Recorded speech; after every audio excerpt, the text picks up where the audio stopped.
topics we encounter in our daily lives and current culture and interpret and analyze them through Scripture in light of God's kingdom. We hope that you'll join us by interacting on today's topic by texting in your comments and questions live for us to interact with. The text number is 443-499-2611 and will be on your screen if you need to reference it later. All questions are sent to us completely anonymous, so feel free to ask any question no matter how crazy or embarrassing it may seem. We will never know it was you. We really want these times to be as interactive and helpful as possible for those watching, so please send in any questions you might have for us to add to our discussion. We are very excited to dig into this new topic with you all, so let's get started. All right, well, welcome back to Grace at the Table. Today's topic, as we've probably highlighted enough leading up to this, is marriage and divorce. So we are going to dive right in. We are joined today by George, Greg, and Don, and we are going to dig right into our questions. So, starting off, because we have a lot of questions on the prep list, but we really want you guys to text in your questions live. That would be preferable because we want this to be helpful for you guys where you're at with the things you want to know. So please do utilize the live text number that is on the screen. We would really prefer to answer the stuff that you have and not just the things that we think you want to know. So, leading in, why do the pastors want to revise the church's marriage and divorce statement? I know this is something that we've talked about on Sunday and that we've recently sent out, that you guys decided to revise that. So what is the reasoning behind that?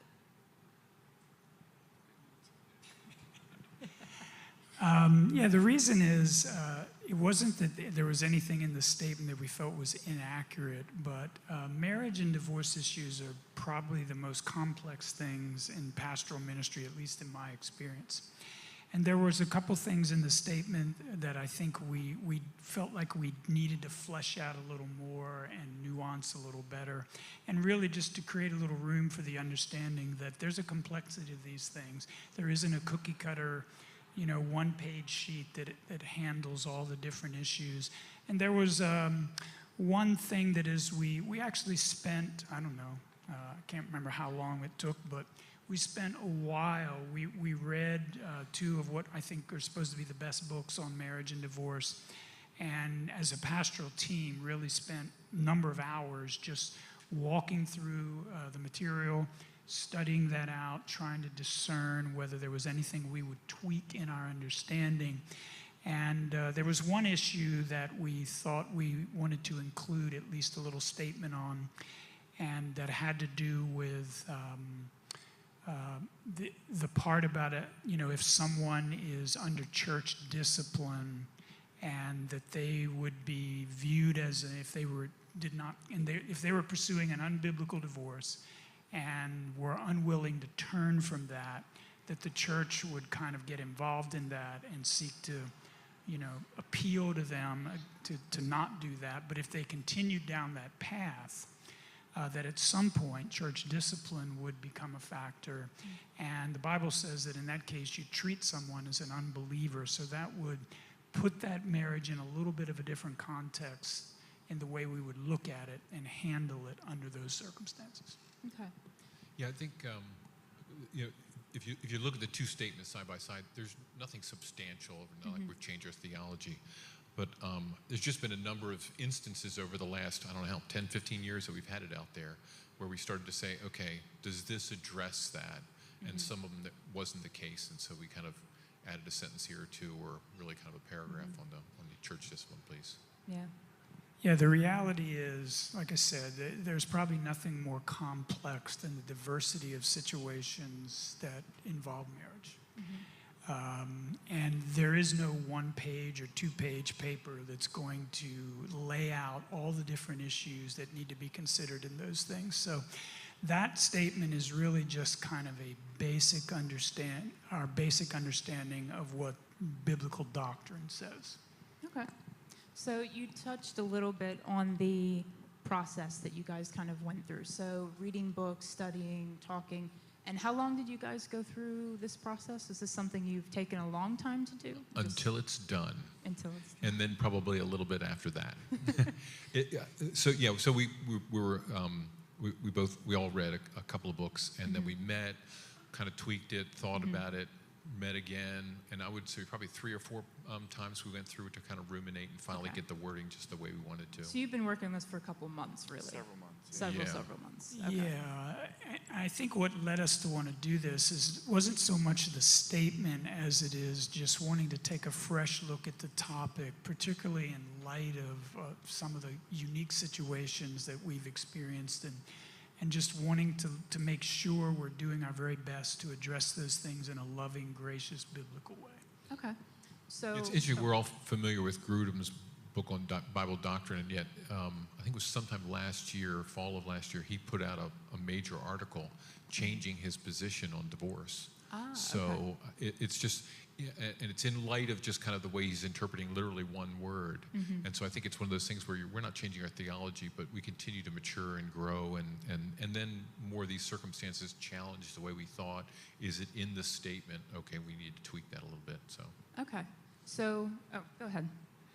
You know, I think Brendan mentioned this last week when he taught on this too, is that there's a desire that we have to be as compassionate as possible to you know, the party, the offended party, you know, in situations, and to make sure that we really are as considerate as the biblical scriptures give us to really, you know, that person is considered in their situation. So I think that's where I think, for me, you know, the whole kind of interaction around the church discipline issue really began to open up some of my understanding of how we can, you know, be more considerate of the, you know, the offended party.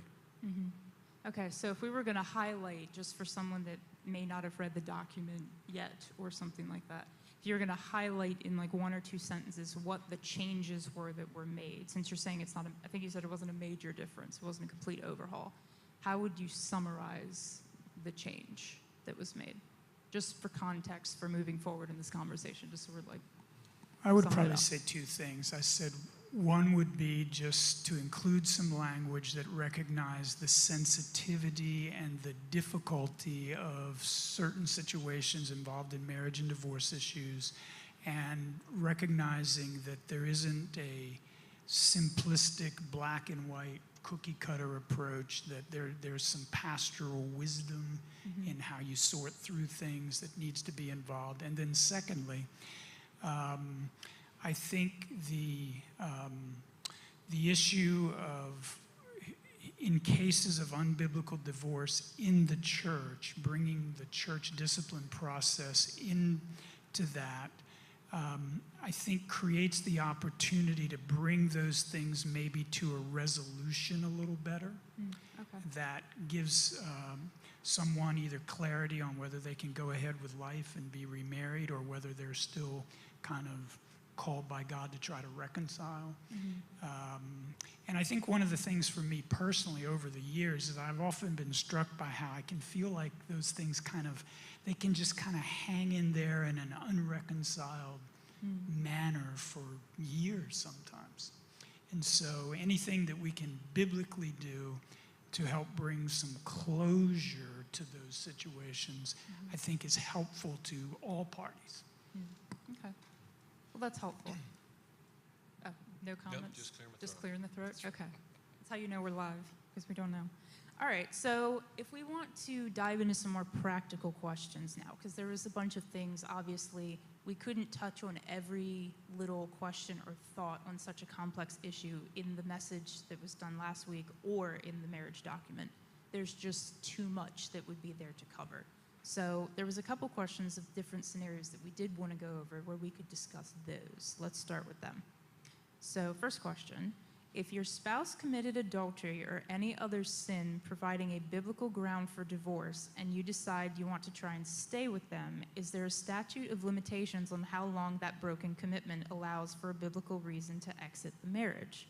Or is there a window of time that after it passes, it would no longer be biblical to leave? Does it allow you a biblical reason to leave at any time after that point? It's technically So 3 questions. I'll take a first swing at that. Okay. So there is no biblically mandated statute of limitations. There's no place where it says, you know, after 20 years you can't do this. But on the other hand, it's not sort of like a get out of jail free card. I didn't like dinner, so therefore I'm going to pull the card out. But you think about what is the purpose of this whole process, and where sin is involved, God's desire for us, we have a ministry of reconciliation, is for reconciliation. So there needs to be some appropriate window. But that the appropriateness of that window all depends on what you're doing, how long it's going to take. There may be a testing process. So there really isn't even, well, but if it goes past X number of months or years, then it probably, then your get out of jail free card begins to wear out. If our goal is reconciliation, it's as long as that takes. But there may be a time when it begins to prove out this is not going to work. Okay. I think that it was an interesting question. And I don't remember that case ever. I've never run across that case. So the things that would come to mind for me, if we're talking years, has gone past, I think for me, I'd have a lot of questions like, why now? What is different now than what's been happening over these last years, where you were seeming to want to pursue that? Something, it seems like, has had to have changed. And so, but yeah, I would agree. There's no statute of limitations, but it would seem that something precipitated the now issue, and I would probably want to find out why we're looking at that now. And again, not to take away the quote unquote liberty and right, to that, but I would just say something probably really changed, or something new happened, or something like that. So you would have other questions about why it's coming up at a later point that you might have more interest in than just answering yes or no to that. What would dictate the now in that scenario, to me, would be a question. Not that they have to have new information, but it's just trying to, in my mind, think through how would I see that happening. It would be surprising. I'm thinking of two scenarios just with the information we're given. One being forgiveness for the adultery that was committed that maybe couldn't fully get worked out and forgiven, where the person could move on and let it go. Okay. Or maybe the flip side of that would be the adultery is repeated. Yeah, and I think that's when I say what new information. So repeated adultery would make a lot of sense. That would make a lot of sense, I'm sorry. Go ahead. And I think the question kind of has this sort of angle to it where it's like, I've got this option that I can use at any time that I want. Well, I think that's the question. It's probably the heart of that question. Right. Can I pull this out later if I change my mind on wanting to be here after something like that has happened? Right. And I think the real answer is, I'm called to reconciliation. God gives me an out if need be. But at the same time, I'm looking to see what I can do to reconcile, as a reflection of what Christ has done for me. So let me paint a situation. Okay. So there was an adulterous situation that could have led to a divorce, but the person decided, no, I'm not going to do that. Okay. Now, after 5-10 years later, they find out my spouse is continuing in pornography now, and I've talked with them about that. People try to help them. This is where, and I know later on we're going to talk about pornography as an issue, but to me, if there was something else that was kind of like what is happening now, so forgiveness, I think that's an interesting, thing that would show this has never resolved, and this is their way to kind of resolve it, in their conscience or mind or something like that. But yeah, I think there'd be more to draw out, to find out the why, to me. I'm just thinking, because in some ways, I think you can think of forgiveness for something like this, because obviously if there's a sin committed, then I'm thinking forgiveness is something that's an active piece of this in some way. So if forgiveness is just a one-time decision type thing, then maybe it wouldn't matter what you want to do later, like as you wrestle. But if forgiveness is an active, ongoing decision that needs to be made, then does that change how you would handle something like this to walk someone through that?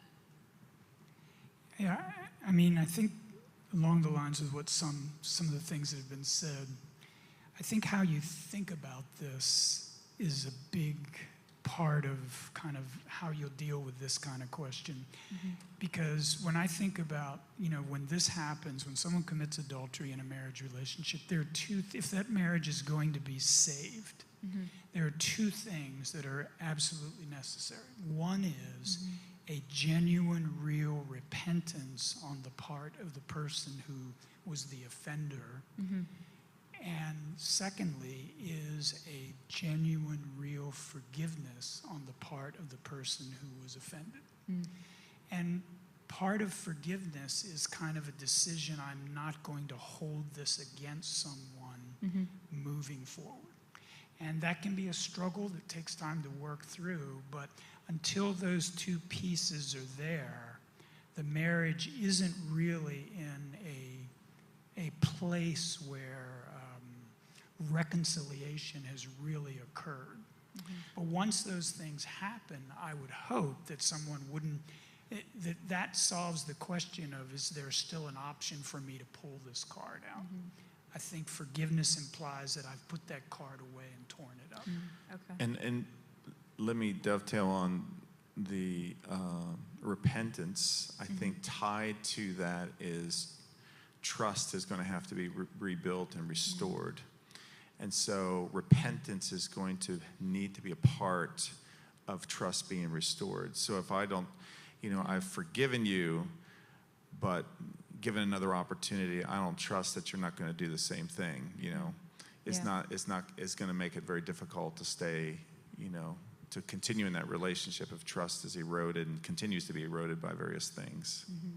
Yeah, and trust can be built easily on a clean slate, but it is really difficult to build trust on a so for the violator in the couple, he has to or she has to expect this is going to take time, a lot of time, and it's like and accept the retribution accept the ripples of their sin, and that's going to take a good bit of time. But to really overcome a trust issue like that, it really does take two people who both are committed to doing that. So as far as the get out of jail free card that we're discussing for the question, it really does kind of say, if you're going to truly forgive, it's more like what you're saying, I think, that you would choose to remove that option and that way of thinking from the table. You're tearing up the card so that you can choose to move forward. It's not something where I put it away, but I go back for it 5 years later. Yeah, and at least part of that is I want to work towards that trust being rebuilt, in whatever time it may take for that to happen. Yeah, and I'd say, too, that even if I know we're using with the Monopoly, deck right now, but it's working for now. But tearing up that card doesn't mean that there won't ever be another one of those cards come down the line. So that doesn't. So you want to move forward, but circumstances may change again, and so you don't want to remove from that person the reality that they may be getting another card at some time in the future. So we don't want to take away the right of that person to make that decision if it comes to that. Yeah. And that card, that phrase, "get out of jail free card," is not in our statement. Just in case it is not. That is correct. This is just terminology we're using today. All right. So that's more, I think, it sounds like we're saying that's more of a forgiveness question, I think, at that point. If that's something that you find yourself struggling with later, say you thought you tore up the card, then you're realizing maybe I didn't, then there's other questions of how to work that through, kind of where you're at in your heart and your commitment to your relationship, as opposed to saying, yeah, maybe you should leave. I think it sounds like that's, once you've made a decision, you would want to press forward with that decision. Does that sound accurate to what's being said? Okay, just making sure. All right, next question.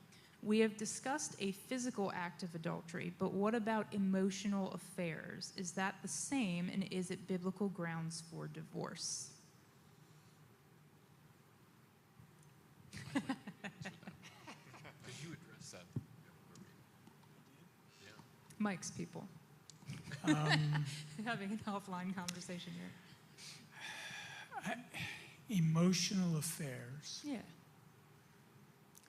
And again, here's where the complexity in marriage situations rears its head. If I am going to look at the language of Scripture, the language would seem to involve, at least in the sexual issues, more than an emotional affair. Okay. And so I would be reluctant, but again, I'd have to understand the circumstances, the situation, you know, what wisdom would be involved in this, and has this husband or wife, you know, are they abandoning, are they, you know, replacing their partner in the marriage covenant? Because marriage is a covenant, and it's a commitment to another person. But obviously there's a spectrum of how complex, or, you know, how someone could get involved in an emotional affair, however that's being defined. And I'm not, you know, where on that spectrum it would cross into something that's a violation of that covenant. I think that's difficult to kind of lay out without a situation to evaluate. But generally speaking, I think the scripture deals with the physical act of adultery or porneia. I think this question points more at, would it be possible for this to be biblical? Maybe we should approach it from that angle. More, would it be possible for a emotional affair to breach into these sinful categories that would be grounds for biblical divorce?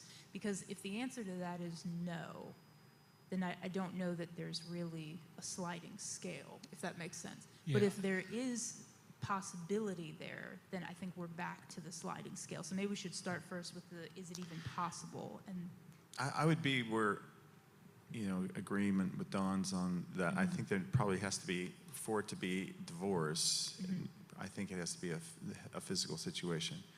But, you know, there would be loud alarms going off in the pastoral team's mind and others' minds is to, this marriage is in trouble. And maybe we haven't even discovered all that's happened yet. We're assuming emotional only or things like that. So I think there'd be there'd be at the very least counseling and, you know, direct interaction, you know, with that spouse or those spouses, you know, to do what we could to, you know, to bring about reconciliation and warnings and encouragements and all those kinds of things. But I think that, you know, this may also be one of those situations where we don't know everything yet. We know enough to sense this is just an emotional or something like that. So again, this is where I think, you know, this whole document, you know, was helpful, because it's hard to just bring it down to an emotional thing and say, could you divorce that? I don't know that that's all that's going on. Maybe that's all that's known at that point, but it's enough to know that there's serious issues there, and we need to get connected and get involved, I think. Yeah, I think there's a level of delineation between physical and non-physical. So, for instance, Jesus said, you know, if you lust in your heart, then you've committed adultery in your heart. So there seems to be some level where there's a line that says it's not just, you know, not just a heart level issue. But I think that can continue down the road and kind of, you know, snowball until you get to a point where there's probably some level of, you know, emotional and even physical abandonment, because they're really, you know, mentally, emotionally, and probably physically somewhere else. And so it really has, you know, that's probably not the only thing in play in this whole process. And I think if that emotional engagement occurs, there's something also not occurring between the spouses that needs to be occurring. And I would hope that this would be the kind of situation where the church's involvement would be a helpful resource to that couple to deal with, you know, this problem. And if the emotional affair should reach a level where the partner who's engaged in this wants to leave the marriage, you know, which is now you're crossing into someone wants to leave the marriage. Maybe there hasn't been adultery, but you know, this is to the point where they don't want to stay married. Well, that's again where I think the church discipline kind of situation would provide at least an avenue to resolve that. Okay. 'Cause I think I wonder if the church, Big C, not Grace Community, but the church as a whole, is united on that. I wonder if there's a certain amount of, whether it has to do with pornography or emotion, where there are a number of churches who would say, oh, well, that's adultery and would view this differently. Yeah. I'm just thinking because I know that you're saying like if someone wants to leave, because obviously no one's talking divorce unless somebody's wanting it. You know, I don't think it comes up otherwise. Otherwise, you're just committed. But what about for people that are, maybe it's not really what they want, but because of what's going on, they just feel trapped and they just don't want that, if that makes sense. I think there's some situations where it's like, if I could save this marriage, I would, but I feel hopeless, powerless to do that. It has to do with something the other person is doing, not what, they're doing that's creating a lot of the problems. And if they can't seem to break through some of those wrestlings, like say an emotional affair that isn't physical, just feeling kind of stuck in that to the point where it doesn't feel much like a marriage, and they want to be rescued out of that more so than it is, I just want a divorce. Would that change kind of the way you would counsel somebody, or is there something you would say to somebody who's feeling in that position? Yeah, well, like Don said, there's just so many different, nuances of how this could be. So it'd be like, well, that's part of the story. Well, but I think you're right. I mean, it takes two to reconcile, and I think if there's a huge struggle on one side, then the other spouse is going to go, well, this is really just a mountain I don't think I can climb, and then that's when well, hopefully we be involved long before then. Yeah, I think that's where you would hope that, and one of the things that we said when we were reviewing the whole marriage divorce area is that if there were complex situations like the type you're talking about, that we would not have one pastor make the decision around those things, but we would as a team come together so that we're bringing as much pastoral wisdom to how to sort through and navigate through those things as we can, so that it's not reliant on just one person's thoughts or opinions, because there's so many different scenarios and that need to be just individually and uniquely evaluated as to the best way to move forward. Yeah, I want you to hear that we really want to work with compassion on the person who's suffering in that situation. But I don't want to ignore the reality is that marriage is a covenant, and most of us made vows like for better, for worse, for richer, for poorer, and sickness and health.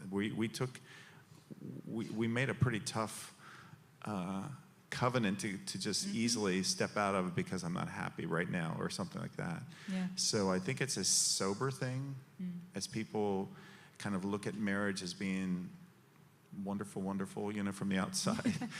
But the reality is that there's a commitment that you're making to God as well as to one another. And so that's why I think, intervention and helping in that situation may be multifaceted, and prayer and enduring and, loving unconditionally and winning your spouse and counsel and a lot of things. But yeah, there's a side of this that for some people, they are suffering, at least for a time, the reality of a spouse who doesn't, is not loving them the way they should. Yeah. Okay. I have another question in my head for this, but I'm going to wait till we go through some other ones and kind of bring it back for it, because I think it'll apply to some other stuff that we have on the page, and you can do it all at once. That way we don't make it more complicated. So the next question, this is sort of similar to some of the stuff we've already said, but would a husband or wife addicted to porn fall into that category of adultery and give you biblical grounds for divorce? We touched on this, but I don't know that we went in depth. I mean, I wouldn't think so. Not on the grounds of adultery. Now, does that say there's a problem in that marriage that needs to be addressed? Yes, but I don't think that pornography, at least in my understanding of the way the Bible defines, those words, would rise to the level of being sexual immorality. That has the idea of doing something physical with another being or person. Okay, because I know that if I was going to counter-argue, the passage it talks about if you've looked lustfully upon somebody, that that would be committing adultery in your heart. So you would see that as not applicable to this principle in what way? Like, what is your rebuttal to that? I guess is what I'm asking.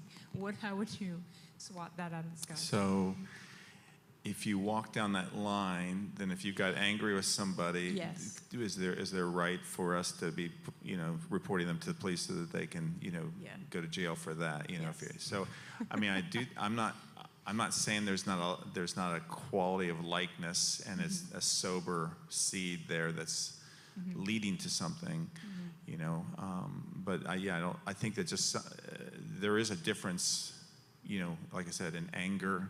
You say you're raka to someone, and you've murdered that person. We would not think that they could go to jail for that or Right. be, punished for that.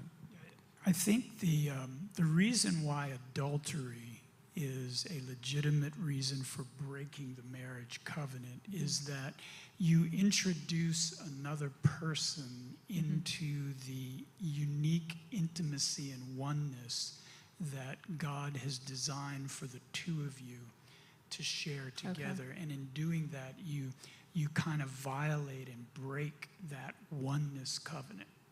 I don't think pornography does that, at least in any kind of physical, real way. So you're saying more of a warning flag than the actual be- breaking point? Because, I mean, it would be logical to say that could be the precursor situation to what would maybe break that, depending on what's really going on there. But it's not actually breaking that covenant itself, is what you're saying. Yeah, I don't know about a precursor, maybe. I would say that I think it's an indication that there are things in that marriage that need to be addressed on the part of the person who's involved in that, and that there will be consequences to involvement in pornography in that marriage if they're not addressed. And I don't necessarily mean those consequences are just divorce, Right. but there will be consequences in the unity and the intimacy in that marriage if that issue isn't addressed. Okay. And what I mean by red flag is that obviously if this is a commitment that's made, it's also like it's maintained, if that makes sense. It's like having a garden. Like it's something that you take care of. You don't just kind of do it and then walk away from it and think it's going to thrive and be okay. So if there are certain things in life that kind of allow weeds or something in your life garden to grow up and you let them just fester, if you keep going with that, it does kind of lead you further and further away from having a good, healthy garden. I'm not saying it automatically ends in like one devastating result, but like this is part of the maintenance part, I think, of the marriage commitment. So I'm saying when I say red flag, just to clarify, I mean that kind of flag, like this is a weed. To me, the whole area of pornography is just destructive, period. It's destructive to the way the individual views the opposite sex, how it kind of reprograms the way the chemicals in their brain. They've done some studies on those things. It's like a lot of other addictions that people battle with in terms of it can be destructive to your family time, to your finances, to a lot of things, and to your health. Yeah. And so I think there's a lot of reasons to help and address that. And my hope would be that that in a context of grace, if someone's enslaved to that sin, there are individuals that many men that I know, for example, have had some level of involvement there. And I think that not knowing that you're the only person who's ever struggled in that may be helpful in order to bring those people into a situation where we may be able to, through the gospel and because of the power of the gospel, be able to really come along that side and help that as well. That's good. So is sexual sin the only sin that can be committed that makes divorce a biblical option, or are there other sins as well? Well, I think we kind of covered that in the statement. That there's, and read the newer one if you're only going to read one. Okay. but there are situations where it goes. Mike. Oh, I'm sorry. There you Where it kind of goes beyond, church discipline and abandonment that use. I'm sorry. that go beyond that, just that one section. So, there are other options there are other cards that could be used. Other cards. Okay. I mean, I think biblically there are two scenarios that the Bible lays out clearly. One is the sexual immorality or adultery, and the other is abandonment by an unbelieving spouse. Okay. Where there's, I'm talking about say this? clear options here. Obviously, there's those are the clear. wiggle room Those are on the some of clear those. options. Yeah. Now, Okay. Again,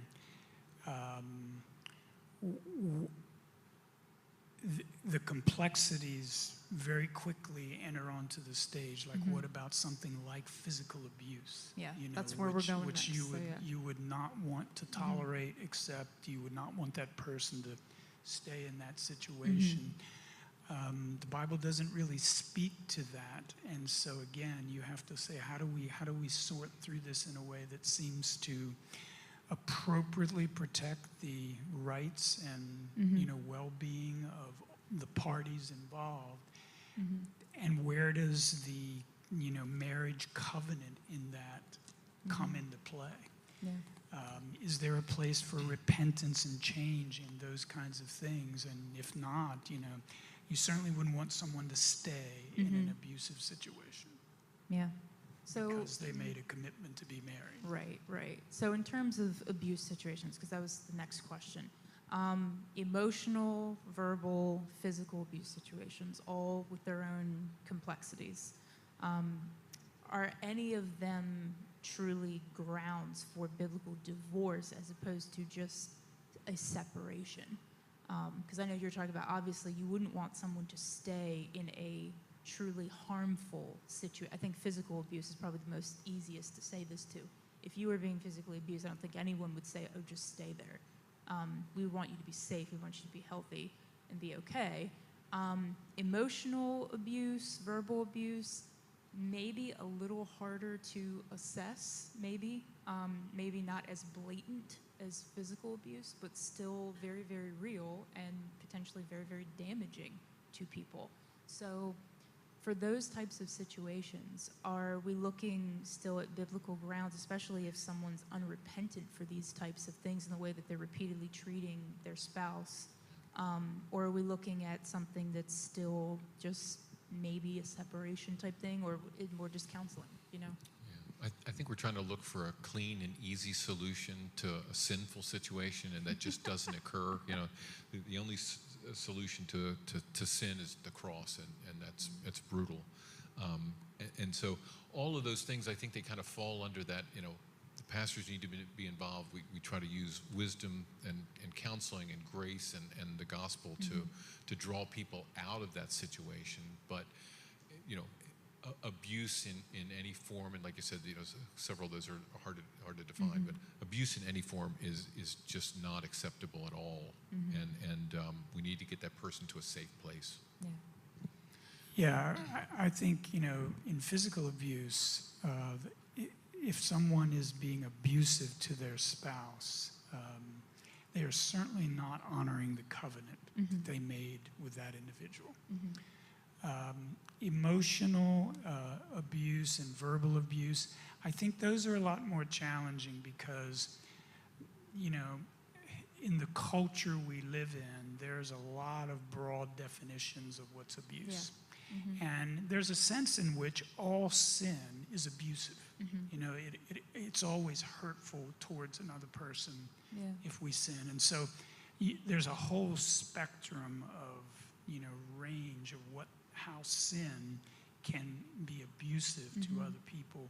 And again, I think where you draw the lines as to when something becomes so bad that it threatens the covenant, the marriage covenant, or that the church would need to get involved in, some sort of disciplinary process, requires that kind of careful evaluation, and let's understand, the facts of what's going on. figure out the best way to move forward. So this is my question I wanted to kind of return to first, because we've covered a couple different little things we've hit on here. So obviously you've talked about church discipline at some point in a piece of these processes. We've touched on it. So not all of the things, though, that we've discussed that could be problematic in these marriage situations are necessarily grounds for church discipline, though. Is that correct or not correct? Because I that's mean, just the yeah, all other the- door yeah. that someone's brain All- might try to run through with some of these things, where if you're Right. going, I'm still struggling with this, but I think there should be a way out of this for me Right. because I'm not liking how this is going. If you're thinking, well, the church should be in their involvement, if it's not getting remedied, then that opens up this door for me as a way to handle this.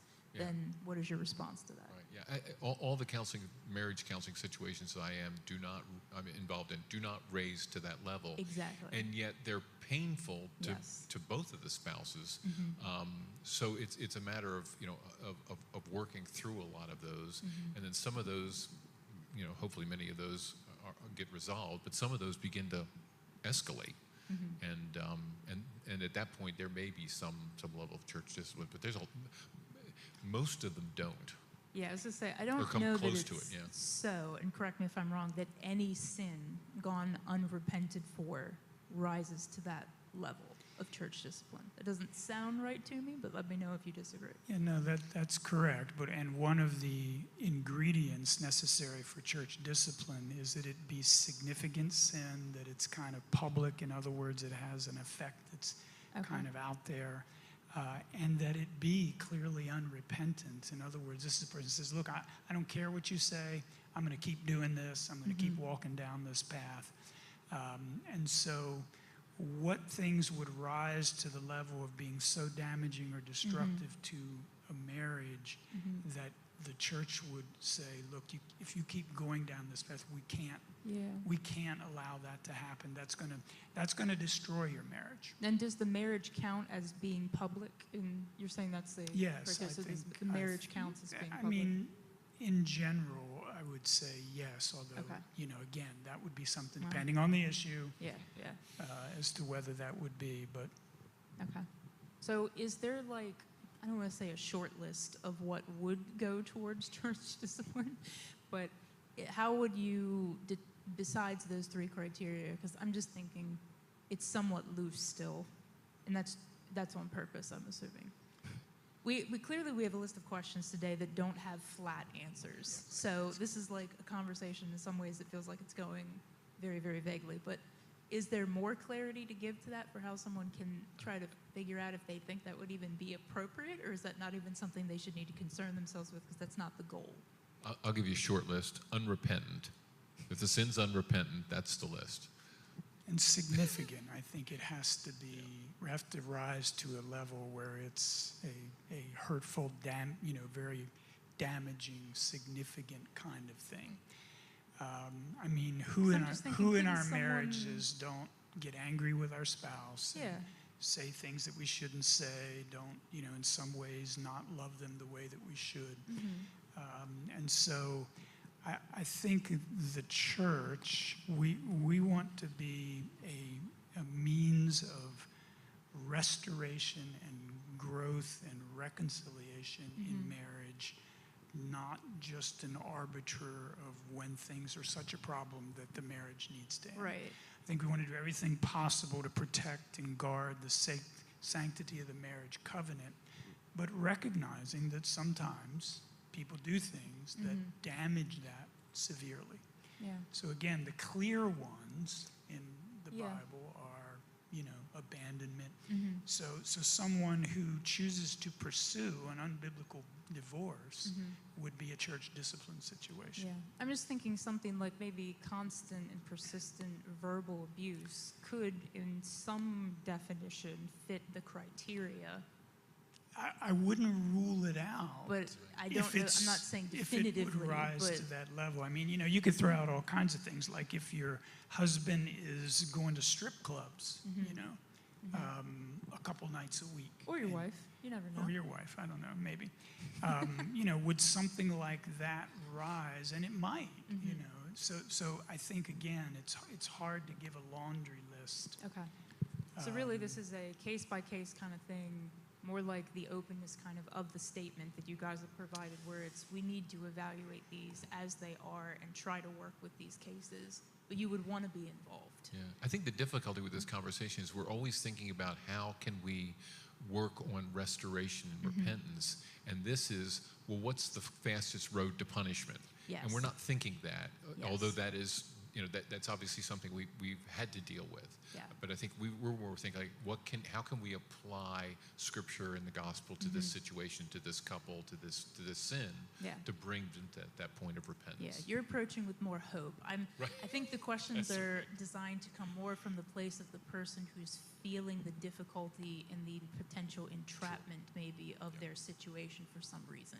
But I agree that your perspective is probably more biblical in your approach than to come at it from that angle. But that's probably more the distress talking. But the pain they're feeling is just as real. Yes, absolutely. So, moving into the unbiblical divorce type questions. So, how should you treat someone or respond to them who, if they are pursuing a unbiblical divorce? How would you relate to people that are going through that or trying to go through that? And you're in their sphere and you're trying to figure out, how do I relate to this person? I'm going to assume this question is presuming that both people are believers as well. Yeah, I mean, I think that for the spouse, again, I would be appealing, to my spouse. We need to get help. Could we go talk with someone? Could we talk with a pastor? If that spouse was unwilling to go, I think they should talk to a pastor and let us know, and then we can pursue that, because I think that if it stays on that course towards an unbiblical divorce, that would be grounds that we would be considering, as a warning that this is not a biblical way to, divorce is not an option here in your situation, and there would be a warning that we would bring to that person. But I think that we would be, again, our hope would be, why is this so bad that you're unwilling to work in this marriage? And whether there's somebody else involved, or whether they're just fed up with the fact that you won't put the cap on the toothpaste or whatever it is, you burn the toast or whatever, I'm sure it's not that, but I'm just saying that, there's the getting involved to find out, is there if these are two believers, the Holy Spirit lives in each one of them, and the Holy Spirit is not going to give them any peace on breaking this covenant. Yeah. So there's no real hope and joy that they think that's out there, so we believe that the Holy Spirit inside both of these individuals is our ally, and we're their ally, to work together towards, here's what the Word says, here's how we can help, and we do our best to intervene in that situation. And there's other friends and family too, I'm sure.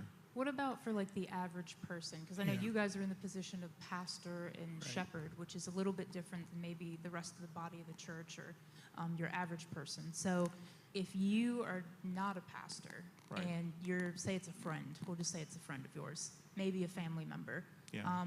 that you're talking to and you're realizing this is the path that they're starting to consider, or that they're starting to say, I want to do this, this is what I want to do. Right.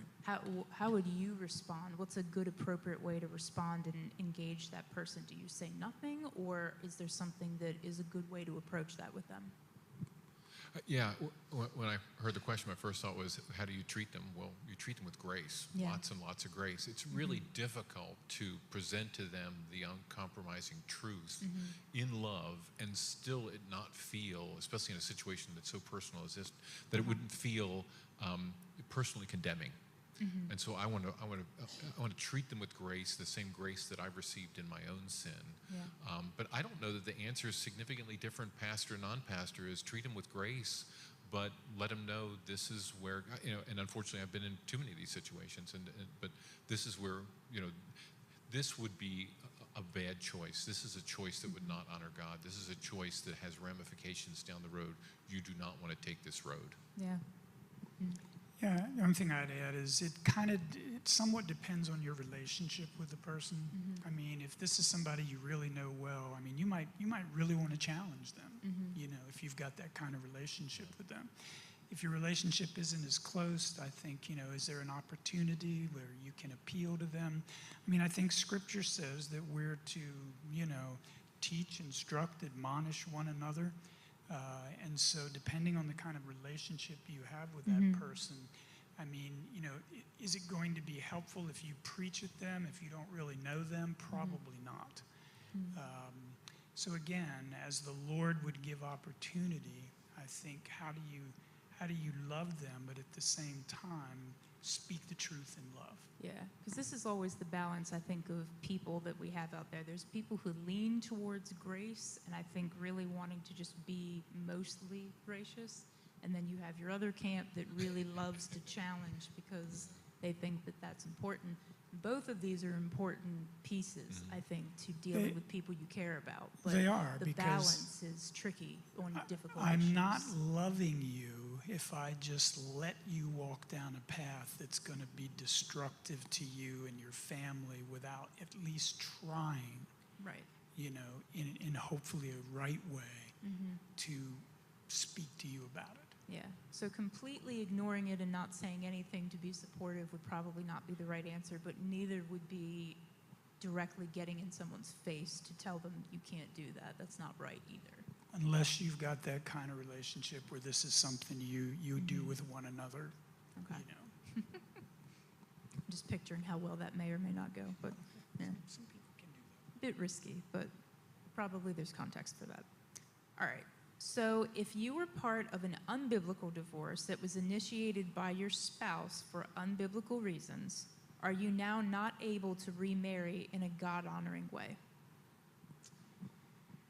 Yeah, that's a great question. If you were the victim of an unbiblical divorce, let's see if I can keep this simple. Scripture says that if two believers divorce, let them remain unmarried or be reconciled. And so the implication there is that there would, be some obligation under those parties to be reconciled. But those obligations don't necessarily last forever. If that person gets remarried, if they get involved in some other kind of sexual activity, then I think that can bring those obligations to an end. If you seek to reconcile and that person tells you, I'm never going to be interested in getting back together with you again. Again, if the church discipline situation has been involved in that, it kind of changes the dynamic. But if it wasn't, then the question is, have you met the obligation of doing everything within your power to be reconciled? And that's just not an option anymore. So I think the heart of Scripture is that two believers who have entered into a covenant of marriage, they should hold that covenant as a very high, sacred thing. If one violates that, they would still, by God, be obligated to pursue reconciliation, but at some point that may not become possible anymore. Okay. And so in my understanding, and this is something that people would differ on, I think at that point where you've kind of done everything you can to fulfill your obligations to be reconciled, and if that's not possible, I think you're free at that point Okay. to move on. I don't know, would you guys differ with that? These are noddings of yes, yeah? Yes, I'm in that camp. Okay, in the And camp. so I just want to clarify. So when you say you've done everything you can, you've pursued that. One person went on to either another relationship, whether marriage or sexually or something like that, that frees you. If there's a discipline situation where that person is thought to be an unbeliever and they deserted you, that's your reason you don't have to pursue any longer. Were you saying anything beyond that?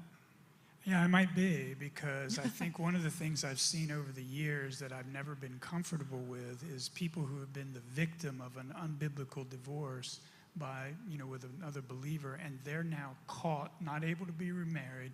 That person is going on about their life, Yeah. has no interest in getting back Yeah. together. So yeah, I think at some point I would say if they have sought reconciliation and there's clearly no interest in that other party, Yeah.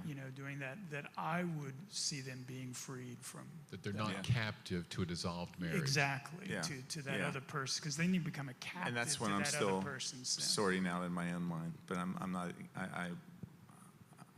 I lean into that, but I'm still working on that You one. know, I'm just thinking, I mean, I could complicate the scenario. So if you're really having an issue, so bad. you don't want to go to this guy. Yeah, don't go to me. No, just Yeah. go to George. He's I'll let you out. You're- now it's not something you take lightly, No.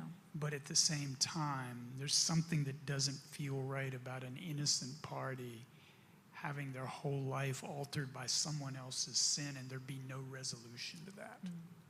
Yeah. I mean, I don't know. I'm playing devil's advocate in my brain here because I've heard of the wonderful types of stories where maybe a marriage does break down in that way, and maybe God intervenes down the road and that other person gets saved and then they want to come back, and then there's the desire for restoration. Obviously, you can't live your whole future hoping and assuming that that's going to happen because we don't know those types of things.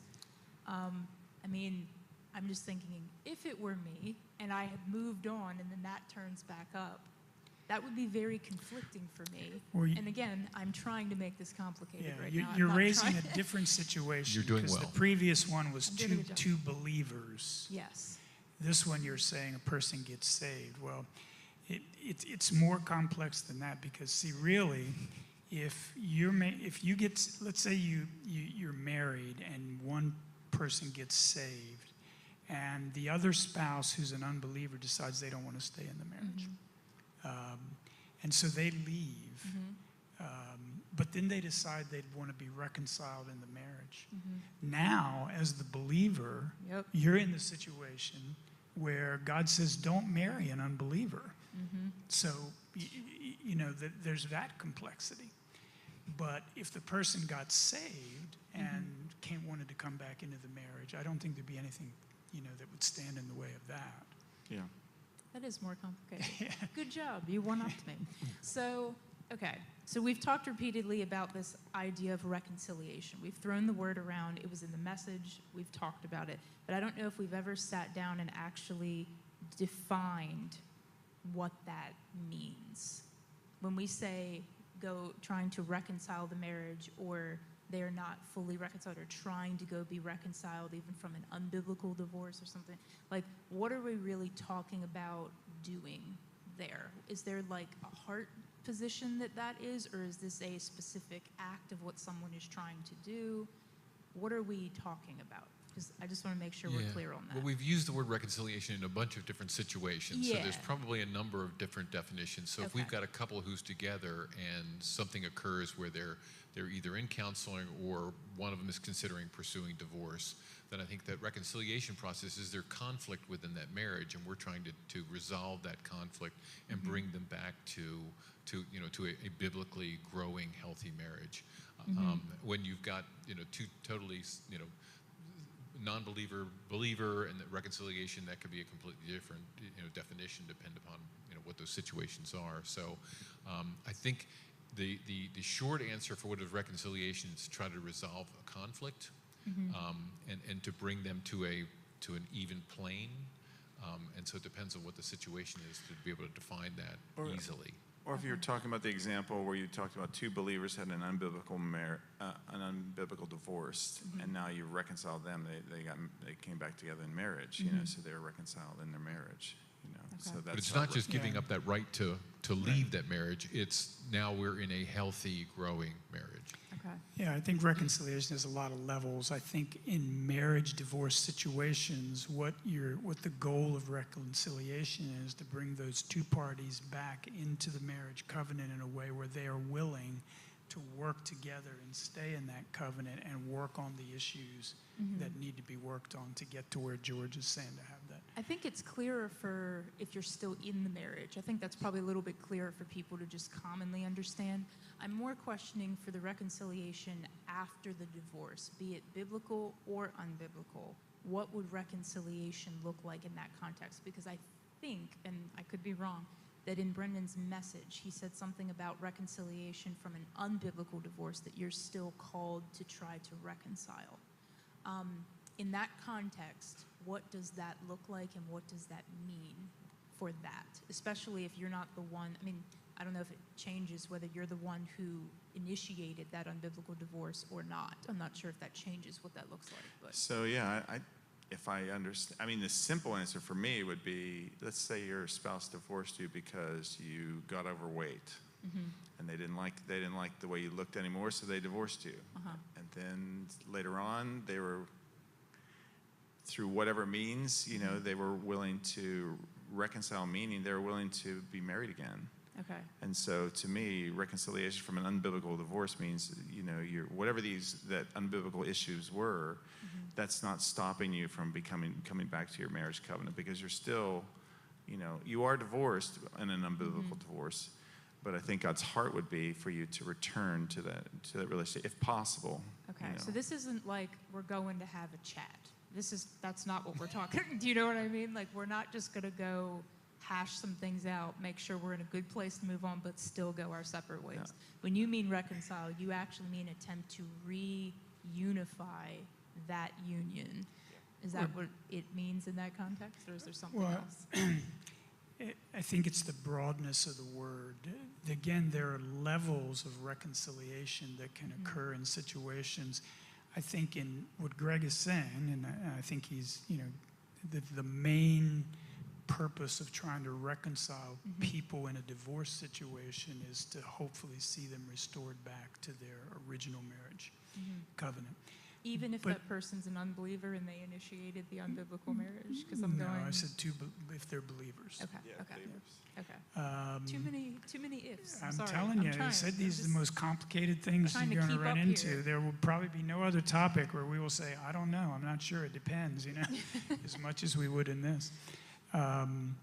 But reconciliation, if there's been a divorce, and even if there's no chance for that marriage to be put back together, I think there is a level of reconciliation that you would want relationally between those parties, so that there isn't bitterness and resentment. And, So that's more the chat option.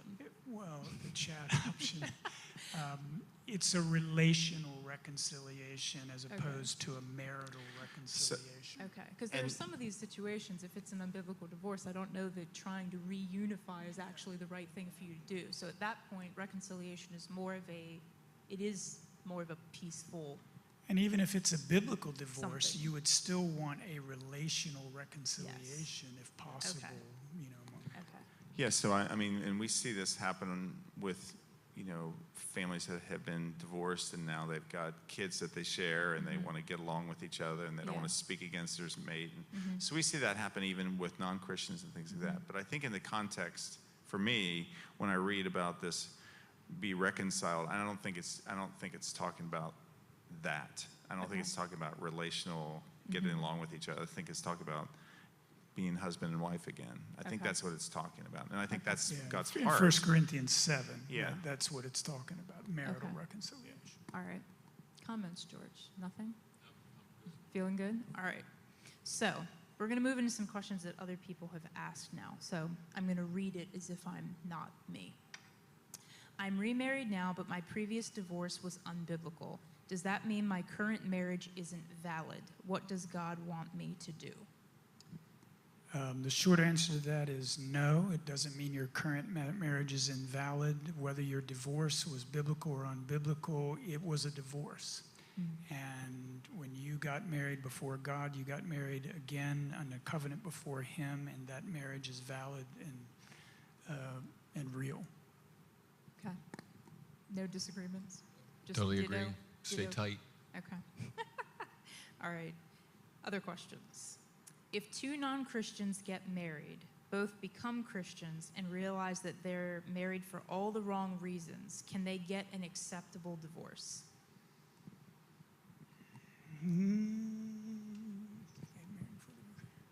And all the wrong reasons is a very loose term.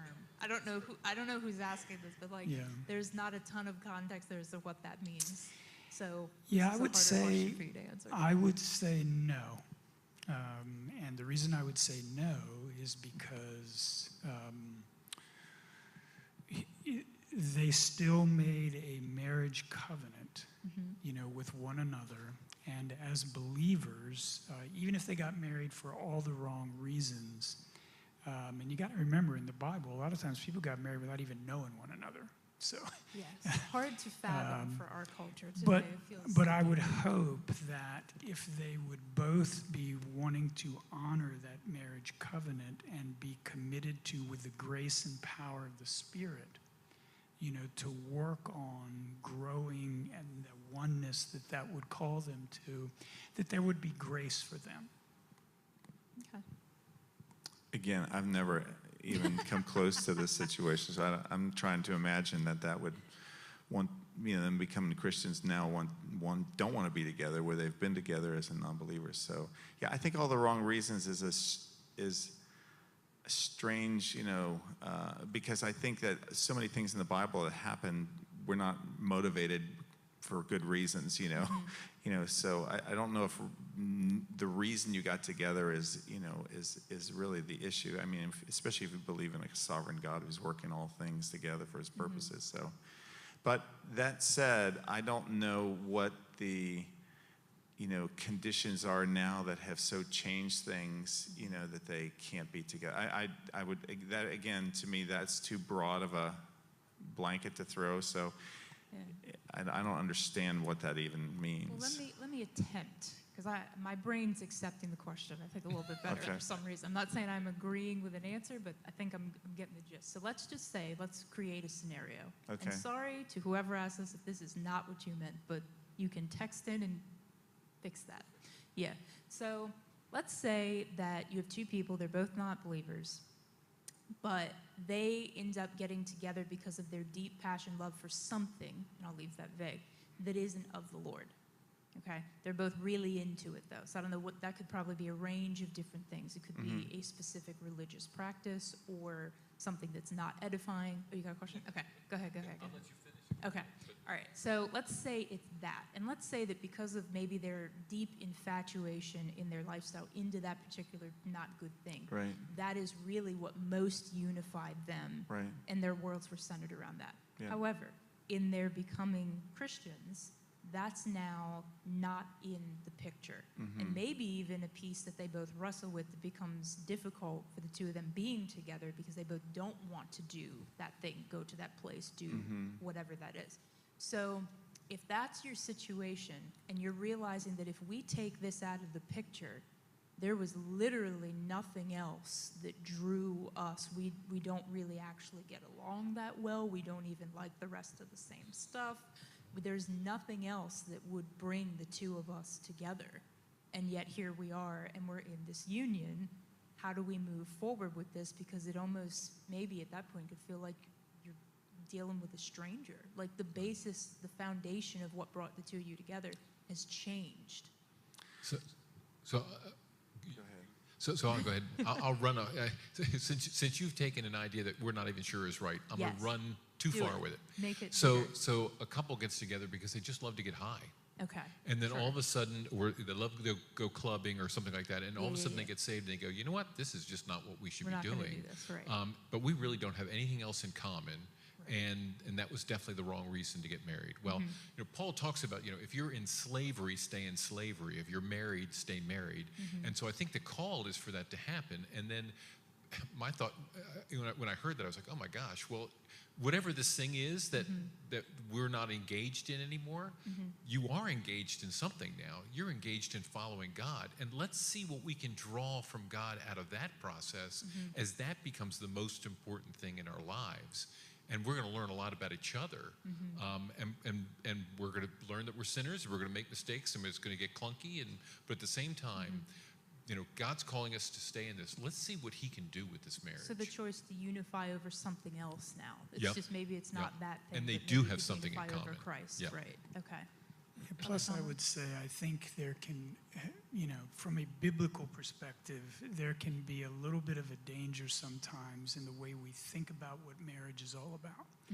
If we think about it, that it's all about me or my fulfillment or, my happiness, and if we kind of deal with it at that sort of horizontal, personal level, then those questions make a lot of sense, But if we think of marriage, first of all, as something that is part of our, how we honor God in our life, and if God has, in His sovereignty, saved me when I'm in this situation, I do think that 1 Corinthians 7 section does apply there, where even if you're saved in difficult situations, God says that doesn't mean you have to leave.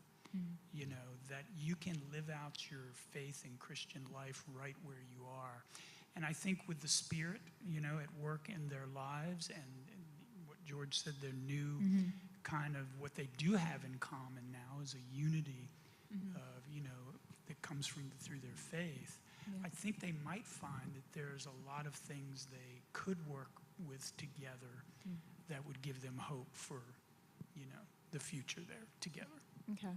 So what if, we're going to further complicate it, because what else have we to do up here but further complicate things? So what if one of them gets saved? So we're going to take the same scenario, unified over something that's probably not the greatest thing or somehow not good. One of them gets saved, no longer wants to be unified over that thing because they're trying to change that part of their life. But the other still really wants to unify over that thing. So this is now like a tension point in the marriage. Why are you staring at me like that? I'm just trying to make it complicated. So somebody's now trying to honor the Lord, and they're trying to not do that, but the basis of their union was previously based on that, and they can't enter into that. Is there advice, I guess, you would give to somebody in that situation? Obviously, this isn't going to be an easy answer, and I'm not expecting you to just be like, Well, if the Oh, it is. Greg's going to answer it. okay. Yeah, if We're the non-believer is willing to leave the believer because you're not willing to do what we do, and your life is now so different, you don't want to have a part in these things before, assuming it's not like playing bridge or something like that, you were talking about something that they don't feel like they can do any longer. Yeah. I think if they want to leave the person because I don't want to be with you anymore because you're, as a Christian, you're just not the person I want to be with, If they're leaving over that, I think there's biblical grounds for that. I just want to make sure we're addressing to the person who would be the new believer in that situation. Yeah. Because to willfully pursue the Lord, knowing that it's pushing the person that you love and there was union commitment to away, I don't want to make that sound so simple. Not that you are, but I don't want to make it sound like that's easy to just do that and let that play out, because I think that's probably a complicated and painful situation, knowing that to choose one love for Christ, that you are losing another. Yeah, and again, you're not obligated to leave that person. I think you can stay with that person if you choose to stay with them. Yeah, I actually think the Bible does speak to that situation fairly clearly in 1 Corinthians 7. That if you're married to an unbeliever, if that unbeliever doesn't want to stay in the marriage, then they're free to go and you're free to go on and be remarried or whatever. But if the unbelieving spouse wants to stay in the marriage, I think God says you should stay. And you should let your faith be a kind of sanctifying influence on that marriage and family by, being a Christian influence in that marriage relationship if your unbelieving spouse is willing to stay with you. And I know numerous examples of particularly ladies who have, either got saved after, they were married and their husband didn't get saved. And they have just been incredible examples of living with an unbelieving spouse and honoring God and, seeking to love that person. But I know that's challenging. I'm more saying that's a complicated position to be in. And I think I just want to make sure that we're recognizing it's not so easy to just say, well, I'm a Christian now, so if they don't want to stay, I guess they go. But if you stay, I work with you.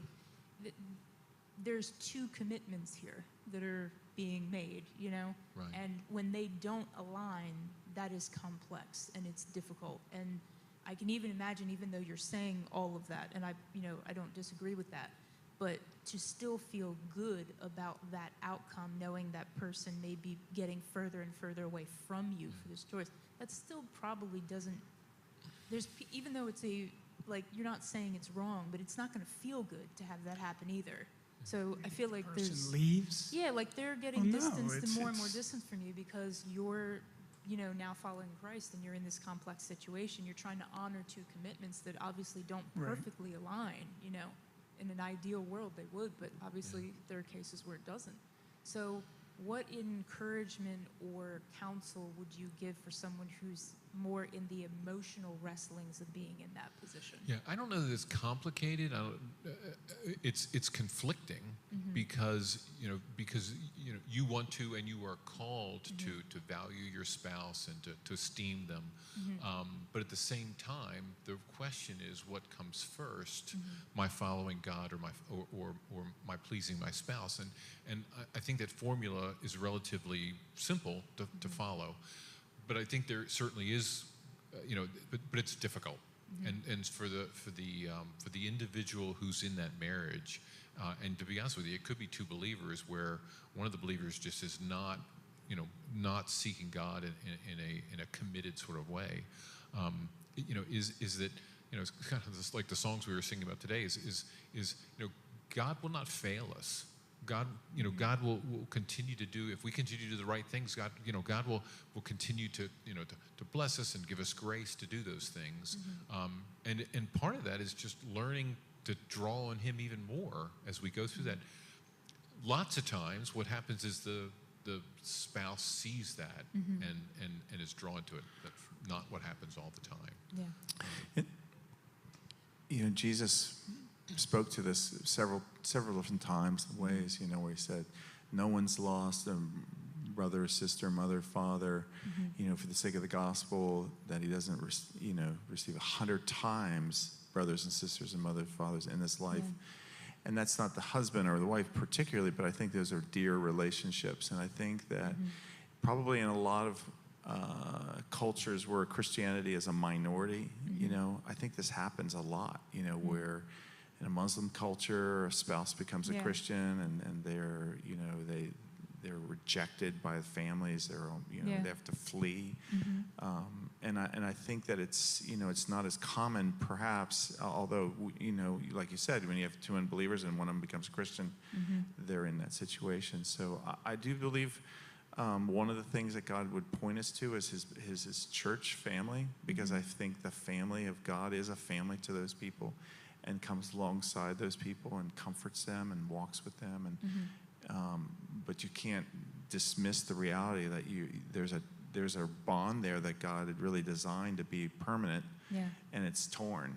It's ripped apart, But I think if you choose the right side of that, not that spouse who's walking you away from God, but the one who but you hold on to Christ, I think that's where His grace comes through Himself by His Spirit, but even by the means of other loving people who love Jesus. And I think you get your 100 times family, through that. And so I think there's a grace that comes with that as well.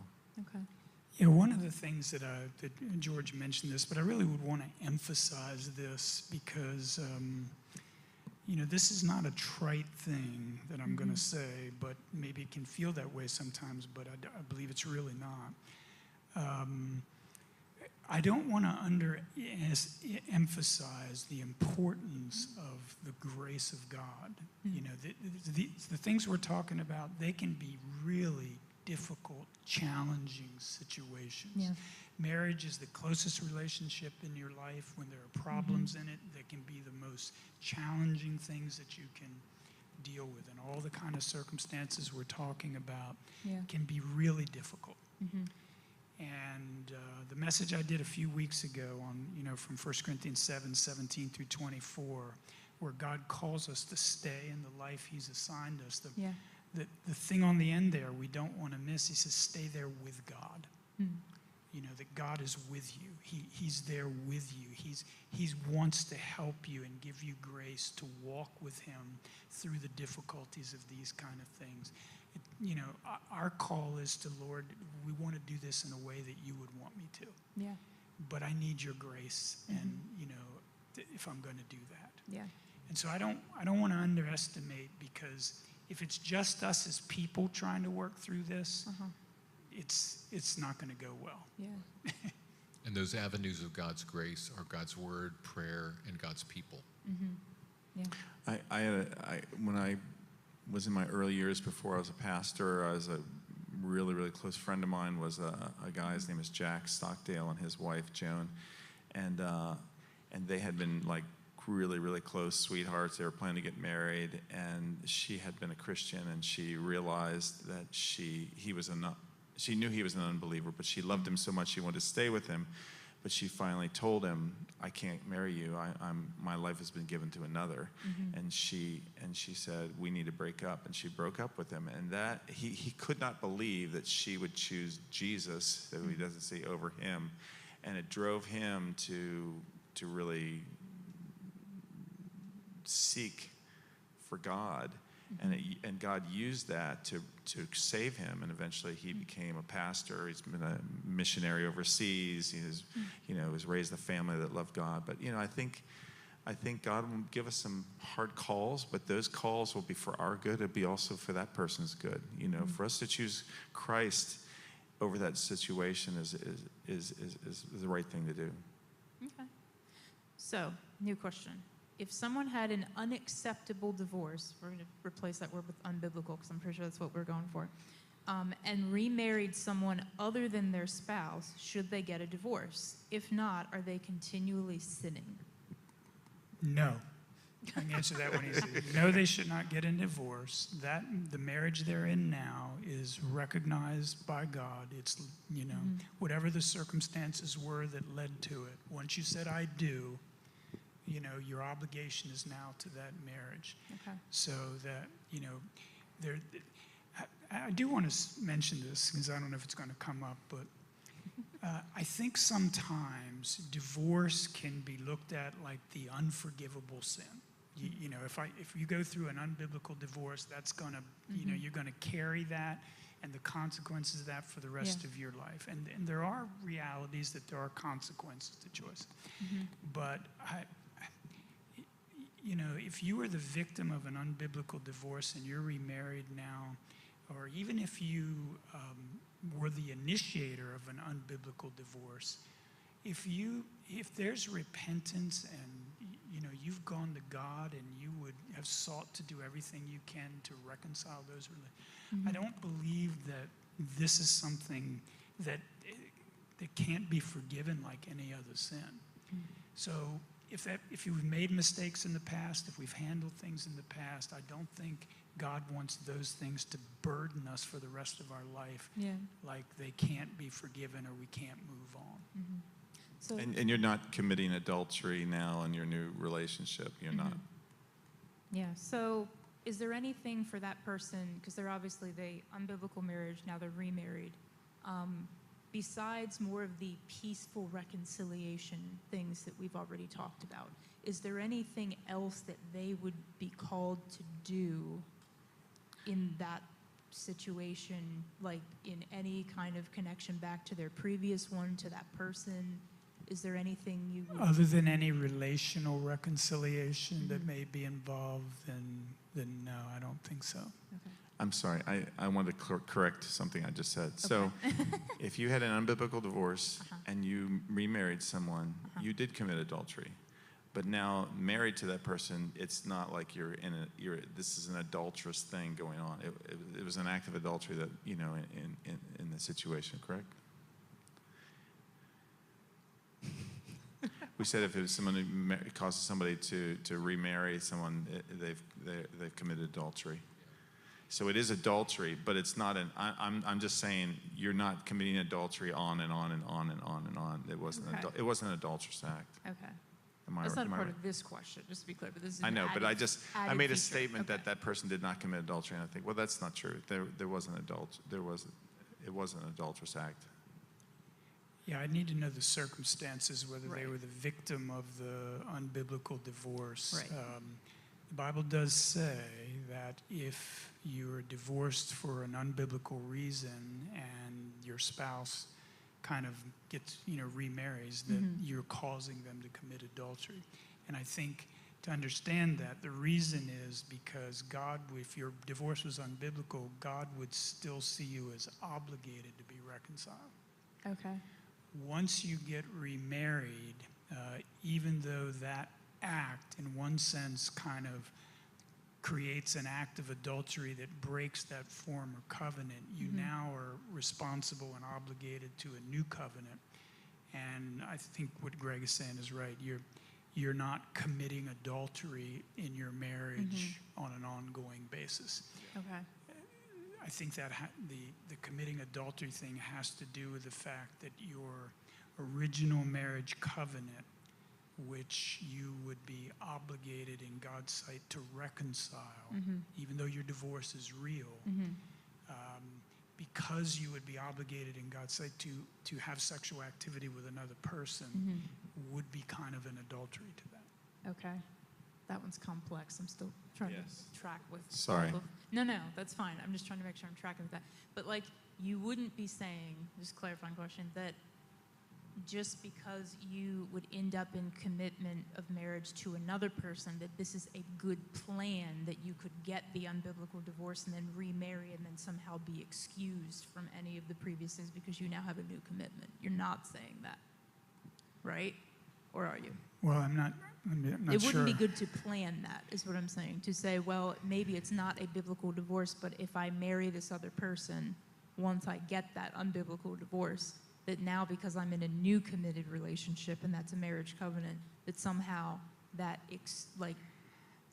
Well, technically, that would be excuses- correct. yeah. Once you enter into that new marriage covenant, then the old one is done. But that sounds like an out. If Yeah, you but- just have that but as that's a plan. Do you know what I anything mean? like, and I could tell you It's like, situations. this doesn't sound like a good biblical Well, plan. but- That's what I'm but- saying. It doesn't wipe the slate clean going backwards. Right. Yeah. Well, That's- it doesn't sound but like it here's should, here's but- the thing. You can manipulate any of these things in a sinful way to your advantage if you're trying to do that. Okay. Like I've seen situations where there was an adultery in a marriage, and the spouse that committed the adultery was repentant. They wanted to restore the marriage. They wanted to do whatever possible. They were sorry, but because the marriage wasn't really good for the person before that, the spouse who didn't commit the adultery, they took that as an opportunity To to leave. insist on getting a divorce, despite what that person did. So we can always twist Okay. kind of these things in a way that violates the intent of them if we choose to. Okay. So really, there's a heart principle behind all of Absolutely. this. It's really anchors all of these pieces that we're moving Right. around that you want to remain consistent to. Because obviously, like I'm saying, and a lot of these questions are designed to try. They're Yeah, in the I mean, mentality of looking for. A loophole, I know and of that's kind situations on where purpose. people have hired a private detective to follow a previous spouse to try to catch them in some sort of sexual activity so they could be free to go on. And I think when we do that, we're missing kind of the spirit of what God's about here. Okay. This isn't about trying to take advantage of these guidelines in a way to serve my selfish, sinful interests. This is about trying to honor God in how He would call me to try to work through difficult things. Okay. Yeah. If you're looking for loopholes, you know you're probably in a bad place. Yeah, I mean, there is kind of a general principle there. If that's your approach to this, you're already probably not in a good way. And I think that's how Jesus answered that. Like they were trying to pin him down on, which way are you for on these kind of divorces, like the liberal one or the restrictive one? And he said, let me tell you about my Father's plan from the beginning was that there wouldn't be any of this. Yeah. So I think that's his answer to that. It's like you're looking for loopholes. That's not his heart. Yeah, okay. All right. If there was a biblical divorce, and again, I'm reading someone else's question, so. If there was a biblical divorce and years down the road there is a relational reconciliation, how would you counsel the offended party who is not really sure about being totally reconciled as husband and wife especially when the offended party is just not having any feelings for the other as husband or wife? Would this be something that God would do in the offended party's heart if it's meant to be? If I need to reread it, let me know, because I know that was a long one. Okay. So it sounds like this person is saying that there was a biblical, was it biblical divorce? Biblical A biblical divorce. divorce. Mhm. The person who initiated the biblical divorce has now changed their heart towards this individual and would like to reconcile, but the individual who didn't initiate the divorce is not sure that they would want to do that because they don't have the same feelings for that person. Yes, Is it that- is says that the not gist? having any feelings for the other as husband or wife. So somehow It sounds like a he- certain amount of time has gone by, but Yeah, now I'm they have assuming. reconciled relationally, and it's kind of like, okay, so does that mean we need to get married again? Yeah. And That's, I'm Well, assuming yeah. that is the question. And their question is that something that God, if that's supposed to happen, right? Is that something that God would bring about in the offended party's heart to change that, if that were truly what he wanted to happen? Well, I guess the first thing I'd say is if that's going to happen, I'd want that to happen before they got remarried. I don't know. I mean, this is where these things get really complicated. I think the way I would probably initially think is their divorce was real. Mm-hmm. So that broke the marriage covenant. Mm-hmm. I don't think they're obligated to get remarried. Okay. If they don't get remarried, I think what God would say is remain unmarried Mm-hmm. if you're not willing to be remarried. Okay. Or at least until someone else gets married, one of the two gets married. Mm-hmm. But I don't know that once you've had the divorce, I think as far as a marriage covenant goes, you would be obligated to that covenant. Okay. But the divorce is real. And so that covenant has been broken. So I don't know that God says you have to be remarried if you're willing to stay unmarried. Do you know what I mean? I think This is so. where it gets really complicated. And Yeah. I don't know, is that making sense? Yeah, I would agree. This is not the same situation as an unbiblical divorce where you're pursuing reconciliation. This is saying that divorce satisfied everything. You're free to marry somebody else. Yes. And Paul would say, and if you could say single, that's even better. That's what 1 Corinthians 7 would say. If one party is inclined to reconnect and the other party is not feeling it yet, that's not unusual because, I mean, you just went through a divorce and you've been a long time away from each other. But Yeah. I would say if there was desire and interest on both of their parts to at least explore that, I think you just start dating, But You they're know, not so- obligated No, to reunite. there's no I wonder if obligation. I heard this correct. Did you say this was a biblical A divorce? biblical divorce. Okay, well, I think if it was, I'm sorry, then I was thinking unbiblical divorce. If it's a biblical divorce, I don't think you're under any obligation to remarry. Okay. To that person. I think 'Cause you're this free is to- specific free to to the move person on. who Yeah, they you were don't need to married do to it. before, I think. So not let just me at all. fill out your situation. Let's say Okay, the okay. spouse, they divorced, they still see each other, they got kids in common, maybe even grandkids by now, or something like that, and they'd say, wouldn't it be cool, in one of their hearts, wouldn't it be cool if God put us back together? We've worked things out, we're okay, and the other person says, yeah, and the grandkids would be together, with us on holidays or whatever. If they want to pursue that and they're willing to work that out for their own reasons, I think that's fine. But as far as any obligation biblically, I don't think they have any obligation to. Okay, but and this isn't in the question, because it actually doesn't say if one of the parties was or wasn't a believer. That's not in here. So I'm assuming at least one of the parties is, because it's probably why they're asking the question. But it doesn't specify that the other party is. Yeah, so so- if they're not, Yeah, does that then you change the answer? Yeah, I wouldn't. Yeah, That so would all make these, no- all these Okay, things I'm change. just clarifying for the question. Yeah. Because we've Yeah. answered it as if they're both believers. No, I think is and how if you've been I wouldn't answering encourage a previously. believer to to Okay. marry an unbeliever. Okay, Yeah, so that's step one. So my probably, answer to- was more if it was an unbiblical divorce. Okay, If it's a biblical divorce, I think what great. okay. We can't even keep this straight in our I know, heads. it's let getting alone- very We twisted need around. a grid I know, we need so a we chart. check off the boxes. Okay, so if that's your question and you're watching, please, if you want to flesh that out, feel free, because we're going to talk for a few more minutes. But if you have something else you want to say, feel free to do that. Because I don't want to turn it into something it's not meant to be if we didn't just answer that thoroughly enough for what they're looking for.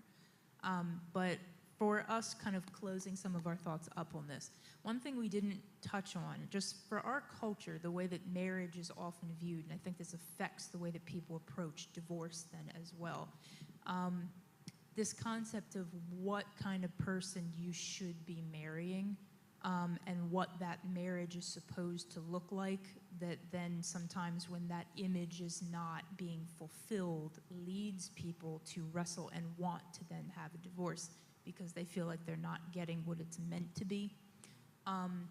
But I mean, someone up here even mentioned that there are cultures or other places in the world, either in past or in present, that you may marry someone you don't even know. But yet, I mean, that seemed to happen plenty, even in the Bible, that there are people that got kind of like, this is what we're going to do. These two, it's a good match. That's what's going to happen. But they didn't really, there was no like what we do today, at least not in this culture.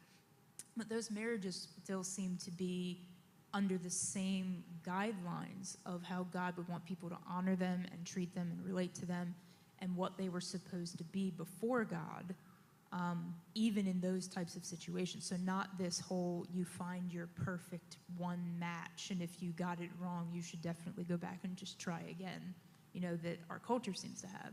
So as we kind of wrap up this discussion, I was just curious if you guys have any thoughts or comments that you would say about just marriage in general and kind of the view of that in versus the culture, and kind of how they try to paint what you should be looking for and how that affects what people believe is possible in a marriage. Because, I mean, one of the situations I think we had before was you have two people that, you know, maybe weren't unified over God. They were unified over something else, and now they're trying to unify over something else. Is it possible that maybe, I mean, people do change over time as they're married. I'm sure that the person that you marry at a young age in 20 years is somewhat different than the person that they started off to be, and you probably are too. Those changes, some of them are probably natural. Does that mean that because you change, I mean, our culture would tell us if you're changing, then maybe you're not a good fit anymore, you know, and that's often a lot of reasons that people go, this isn't really something I want to stay in. What would you say to that? Like, what countercultural advice would you say is kind of in the Bible is the way that they view marriage? Is there really a one match out there kind of thing? Or would you say that's not really what marriage is meant to be, and you could technically, as long as they're a believer, if you're a believer, you can marry anybody and still honor God in your marriage, and some of those other factors may or may not matter? I'm just curious. Well, I'll go on record as saying I'm strongly for arranged marriages. I think it's a great idea, and I'm involved in them as much as I possibly can be. As far as looking for something in a spouse, I think I guess there's two parts that I'm hearing. One thing's looking for a spouse, and then is there that person out there for you? And I think there's certain things you should be looking for a spouse. I think counterculturally they seem to be all the wrong things. You know, I want someone who likes to take walks in the rain and eat Oriental food, and they go, well, that's great, but I want someone who is growing towards God, because if I'm growing towards God and they're growing towards God, then we're going to get closer and closer. If they're not, and they have some, they're headed in some other direction, I'm headed in other direction, we might as well begin to prepare the divorce papers, because I don't know where we're going to be at the end of 5 or 10 or 15 years. As for that one person, I don't know that that's a biblical statement or a call, but I think it, but God knows. God knows who that's going to be, if there's going to be someone. And that person is being prepared for me, or that person was prepared for me, in my weaknesses and my strengths, for us to grow, grow in our sanctification. Other thoughts?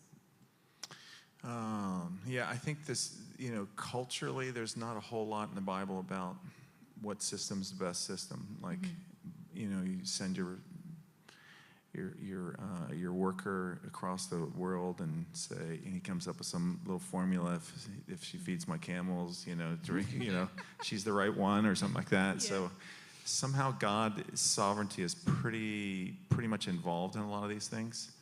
That said, I read Proverbs 31, and there's a lot of advice given to a man. Like, these are the things you could look at, and the end says, charm is deceitful and beauty is fleeting, but a woman who fears the Lord is to be praised. So he gets the list. The gals they don't get quite the same kind of a list, but I think there's a lot of qualities that's, talk about a godly husband looks like. So I think if you have a part if you play a part in whom you choose, I think it's wise to know that person, to know the people who know that person, and to take advantage of those opportunities. I think the instructions to husbands and wives of how to have a good marriage are difficult, but simple. There's not a lot of things that we need to focus on in our marriage.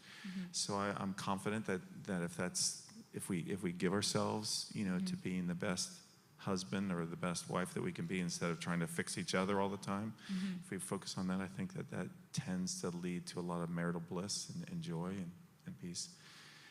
And and it's a high calling. It's a high calling, and high callings are not always easy. So I think that we're going to be blessed for suffering. If we do what's right, the person who suffers for doing the right thing is going to be blessed by God. I think about Abigail in the Old Testament, and she was an incredibly a desirable, godly person. And so David said, I want to marry this person. But she was married to the Nabal, who was a horrible husband. So in some way in God's design, he's using horrible marriages to shape and perfect godly women too. Yeah. So I think that we can kind of look at marriage through an American system of meeting my needs, and you're the right one for me. And I think we're going to be way off track unless we come back to the simple things I think the Bible talks about, and trust that his ways, with my imperfections and with her imperfections and all those failings, that we can experience the grace of God and probably a lot of joy in our lives.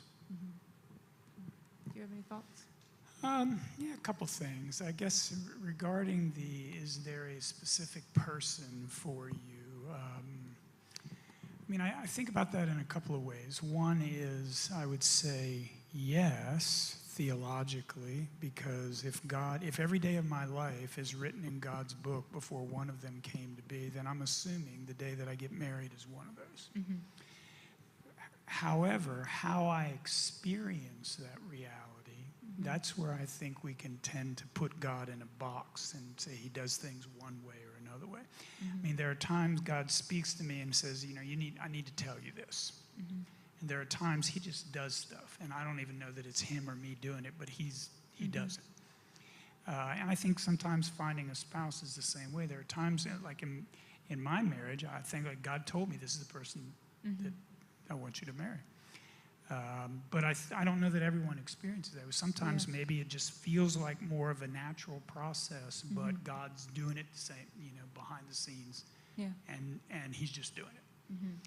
So I wouldn't focus on method there. Okay. But I would trust that if we want God to lead and guide us, and we submit to him and want him to do that we can trust that he will. Now the other thing that I would say is, marriage is intended to be the most intimate, close relationship that there can be. It reflects something about the Trinity and the oneness of God, despite being three persons. Here you have two persons coming into a oneness. Yeah. As the closest relationship you will ever experience, it will also be the most sanctifying relationship. It will expose your sin. It will be the biggest factor in your life, and God using it to change you and shape you and refine you. And that process is not easy. Marriage is hard. Seeing our own sinfulness and how the reality of that in a marriage relationship is a challenging thing. So marriage can have many joys, but it has its challenges as well. And so to enter into it thinking that it's all going to be wonder and bliss and this is going to be just the perfect person that's always going to make me happy, I just think that's naive. Yeah.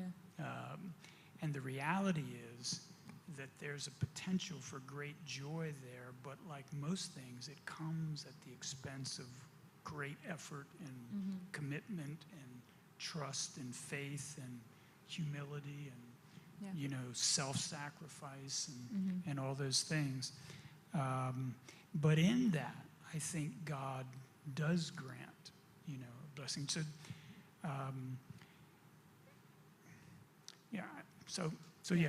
So I think, it's not always easy.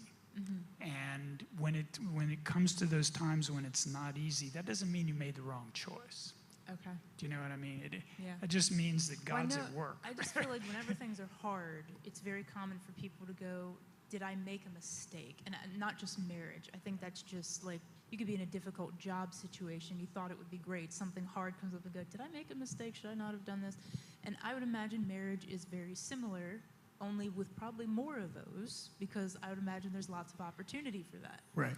So but the culture again- would tell you, yeah, maybe you Right. did make a mistake. And I'm saying biblically, is that even a biblical thought? Is that a way to think through that? Yeah, I don't know. I mean, can a person make a bad choice in who they get married? I don't know. But I know that if you're a believer, God says there is no bad choice that I cannot redeem. Okay. And so however you process why you got married and, personally, I don't think that was probably a mistake, but I don't know. I'm not God in those things. But you're more saying like there's no disconnected or disjointed or broken relationship that he couldn't mend through his grace to redeem. That's what I would think. Yeah. Okay. I don't know that that would be a helpful thought to hold on to as did I make a mistake? Oh, I don't think it is. I just know that people have it. I just think that I think that leaves more opportunity for attack than it does because again, when we say what God has joined together, let no one separate, we're really trying to slam that door as best as possible. Yeah. Now, if God initiates a situation or a situation happens that dictates that may be an opportunity or that may be a situation, then I think that's a different thing. That's not you opening the door. That's that the situation forced the door as a possibility. There's a new door there that was not supposed to be there, and now it's there. So I wouldn't think it'd be helpful to keep that. The Bible talks about taking your thoughts captive. I think that would be a thought I would take captive. I wouldn't let my mind dwell on that because I don't think it serves God or you or the marriage. Because the real question is, you're questioning the sovereignty of God, and you're questioning the goodness of God and God's grace in those situations, and that's not a good road to go down. Or at least if your mistake is bigger than God's sovereignty in that Right. particular. I think the promise is that God works all things together for good. Right. So, do we make mistakes in life and choosing wrong things sometimes? Yeah, I'm sure we do, but they're not bigger than God's grace to take those things and use them for our good. And in one sense, they're part of his plan. But what a powerful restructuring of that thought. When things are getting difficult, you think, instead of thinking, did I make a mistake? You're thinking, but you know what? God is going to use this Right. for his good and his glory and my good. Yeah. And this is where I think because Jesus was very clear, like when he was trying to be pinned down on divorce, he's like, this is not what we should be discussing.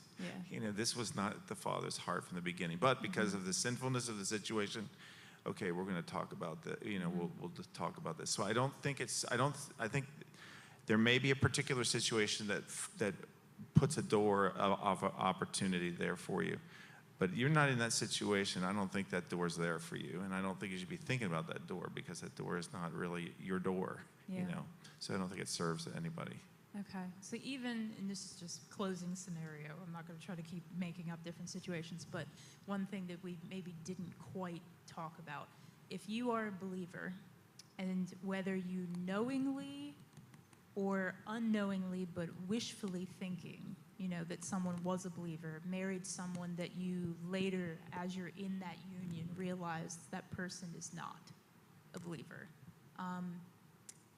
In light of everything that you guys are still saying, not blatantly a mistake. I mean, perhaps maybe if you know that, then maybe one could call that a mistake or not a good choice.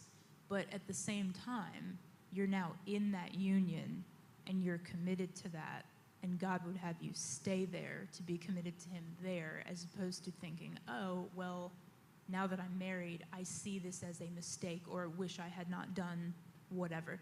Should that happen to you? And again, maybe it's a little bit different if you willfully make that choice versus I think they are one, and then you're in that union as you're getting to know them deeper and deeper. You're going, well, maybe not. Now I'm not so sure about that, and I'm actually not feeling this confident. I think that's a really dangerous door to crack, because what you're essentially saying is, did I make a mistake?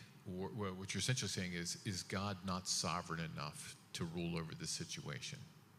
And I think once you begin to open that door, that's a Pandora's box. It's going to be difficult to close.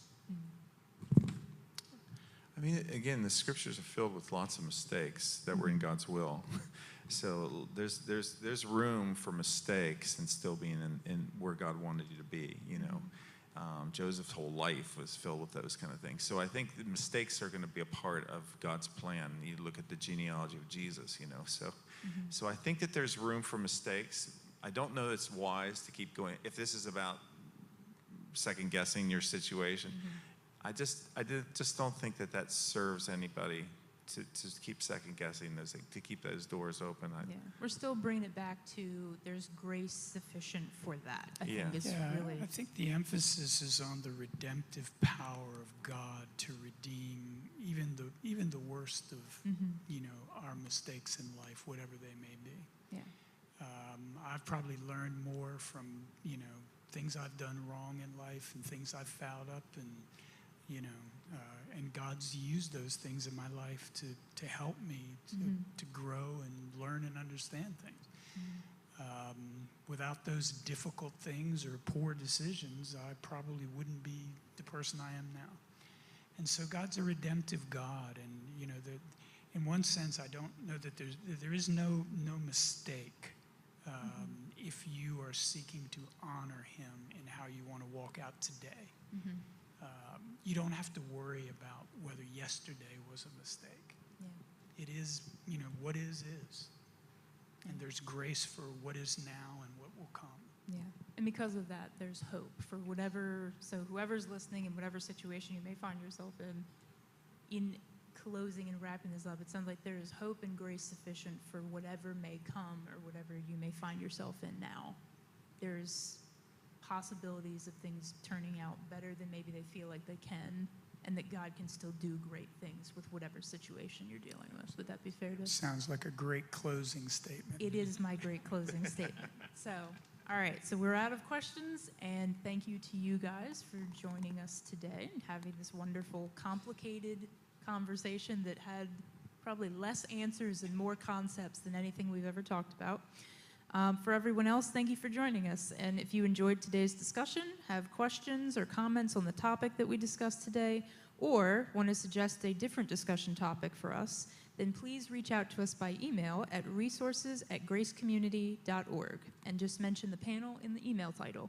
We would love to hear anything you have to say, complaints or positive things. We will take them all, and we will see you next time.